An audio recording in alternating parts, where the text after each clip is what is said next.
reaction in response to the fact that your own blacked out documents revealed a lot more than you were willing to reveal, we have promptly turned around and issued letters to Canadian citizens demanding that that be returned.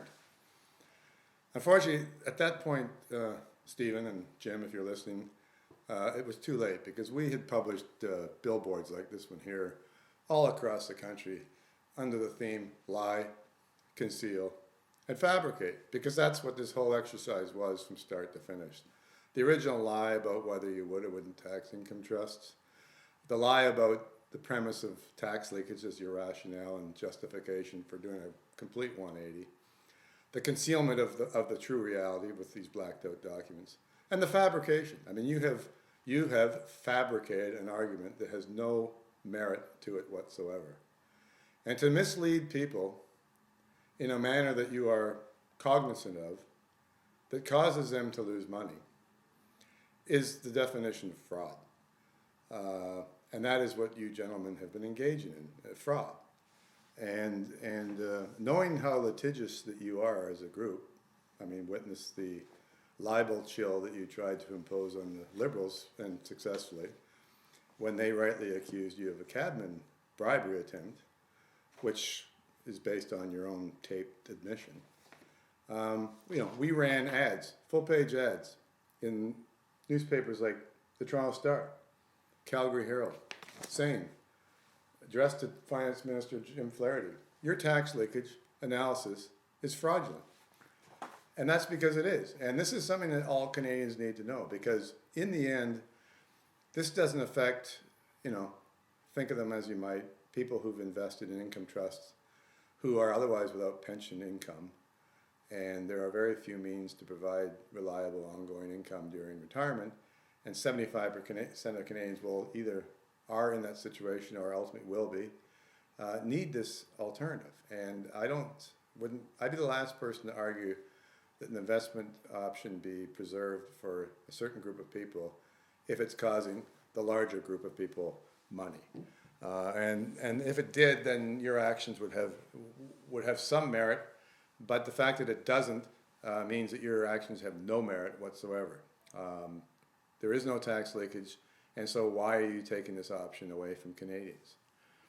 So the fact that it had no merit speaks to the whole broader issue of democracy and due democratic process. We've got people representing us ostensibly in the Parliament, and in particular the NDP party, as well as every one of the Conservative members of your caucus, voted in favor of this policy. It would not have gone forward had it not been for the support of all the MPs within the NDP and all of your Conservative members of Parliament. You are passing legislation that is based on outright falsehoods.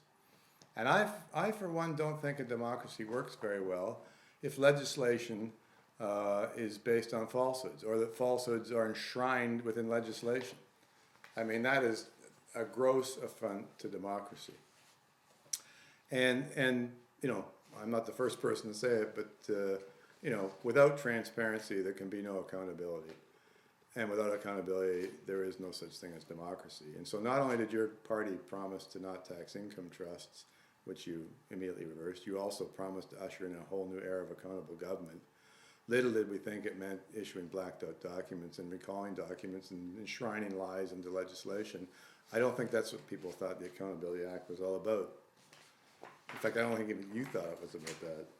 Anyway, the other thing about this thing that's reprehensible is the fact that it achieves the opposite goals. Not only did tax leakage not exist in the first place, but now we got tax leakage of a real nature. And this wasn't just some happenstance. People like myself and many other knowledgeable people warned you from the very outset, within 24 hours, that all these trusts that you've now devalued collectively by $35 billion, because Canadian investors have this 31.5% tax imposed on them, that other people can buy them and relieve themselves from the tax.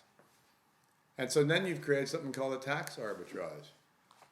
A given thing is worth more in the hands of one person than the other. In this case, I had something that was worth $1 1 minute, and now that it's taxed at 31.5%, it's worth 68 cents.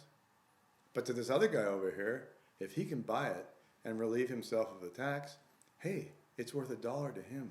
But dumb, stupid me, it's only worth 68 cents to me, courtesy of you. So these people jump in here, opportunistically buy these things, and haul off with my retirement savings. And who are these people? Well, interestingly, public sector pension funds, like PSP, the Caisse de Depot, OMERS, teachers. Every one of these large public pension funds, who are the pension funds of civil servants, including the very people who came up with this crazy scheme and told these fundamental lies about tax leakage, like Mark Carney, now Governor of the Bank of Canada, formerly the architect of this whole policy. They were the beneficiaries. And that's why we see OMERS buying Terranet, because guess what? I pay the tax, they don't.